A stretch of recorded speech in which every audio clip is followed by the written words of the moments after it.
بسم الله الرحمن الرحیم جی تاسو مونږ وینئ مونږ په شنکر ایریا کې چې کوم دی نو موجود یو مونږ سره حاجی ستار چیرمین صاحب چې کوم دی نو موجود دی راځي چې دا کم دلته کې ترقیاتي کارونه شوي دي او کوم روان دي د حوالې سره مونږ د دې نو څه تاسو وګورئ. السلام علیکم. وعلیکم السلام. جی دا راته وایي چې دلته کوم ترقیاتي کارونه روان دي او کیږي دا غي ډیټیل څه دي او څنګه طریقې سره چې کوم دی ریکوایرمنټ شته او کنيشته کنه برابر شو. بسم الله الرحمن الرحیم. شکریا دا پښتو نیوز ستاسو شکریا دا کومه چې تاسو دونه یو خدغه باندې یو په خص سوچ دلته راغلی او یو معلومات حاصلوي د تعمیراتي کارونو متعلق بزدا خبر او کما چې زمنګ د حلقې کم اوس چې سینیئر منسٹر عاطف خانه نو په تیر شوي دور 15 کاله کې موږ ته کافي حد پورې کارونه کړي موجوده اوس چې کم را روان دي د دې نمزه مطمئن ما عاطف خان د طرفه هغه موږ ډیر مطمئنو هغه پیسې موږ ته فندنګ چې کم دی ډیر صحیح طریقې سره کیږي او زیات تر زمونږه حصہ کوي. دا راته وایي چې تاسو هو ډیر وخت نه چې کوم دی د سیاسي ګروپ سره تعلق ساتي سیاسي پارټو سره تعلق ساتي نو تاسو لکه په دې علاقې باندې چې کم کارونه لکه دلته شوي تاسو وایي چې دا زمونږ فلاسو باندې دلته ترقیاتي کارونه بل تاسو یو میسج هم دي تور کې چلته فلای اوور فکار دی او دلته چې کم دی نو جنگلي فکار دي وړو چې سیف شي دي نیرونو ته د باره کې سوال جی نن دوه ورځې مخکې منسٹر صاحب سره زما پېښور داغه په آفیس کې ملاقات وشو تقریبا 40 منټه او په دې باره کې موږ خبرې وکړلې هغه ته ما یو مطالبه وکړه په کاټلنګ روډ باندې په شنکر کې چې هغه د سکول ماشومانو ته زنانو ته بوډاګانو ته لکه په روډ باندې د اوختو ډېر لوی تکلیف دی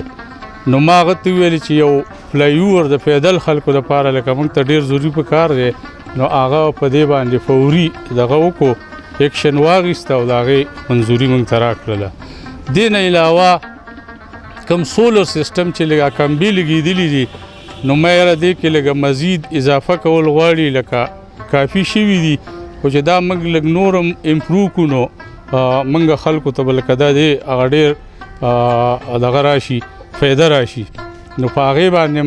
ما سره ایګري شو ویل چې دې کې به مزید اضافه وکړو. څه جوماتونو کې سولر سیسټم لګېدلی دی ډېر کم تعداد کې پاتې دي د هغې باره کې ما ته دغه وکړو چې دغه شو باقي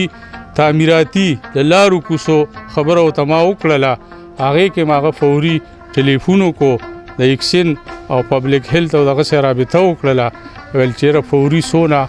زما پیسې دي نو هغه د چیرمن صاحب په لاس باندې لکه دغه کوي او څونه کار چې پاتې دی ورته وکړي. تاسو هم جی لکه ښه تجربه لرئ په دې کارونو کې په دې سیاست کې بلکې په ستاسو مشر یې دی شنکر چې ډېر وخت نه خلک تاسو په چیرمین باندې پیژني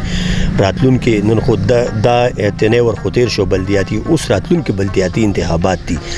داسې ستاسو څه سوچ دی چې د هغې دپاره ستاسو څه تیاري شته چې ودرېږئ او بیا یو پیره د خپلو خلکو چې کوم دی خدمت وکړئ؟ زه دې باره کې به دا ووایم چې کم بلدیاتي الیکشن را روان دی کیدای شي چې وشي به هر حال زما خپل خیال دی چې لیټ به یې لږه خو زه دا وایم زما خپل لیول دا دی چې هغه زه د ویلیج کم دغه جوړ شوي نو د ویلیج کونسل په سطح خو زه الیکشن کول نه غواړم د تحصیل د میر د الیکشن خبره ده نو زه بالکل ذهني طور هغې ته تیار یم او زما دا خواهش دی چې زه الیکشن وکړم. ګرانو کتونکو تاسو اورېدل دا خبرې تاسو دا حقیقت دی چې یو داسې سوچ والی انسان یو دې ته وایي خدای خدمتګار دی دا مو وي چې یاره راتلونکي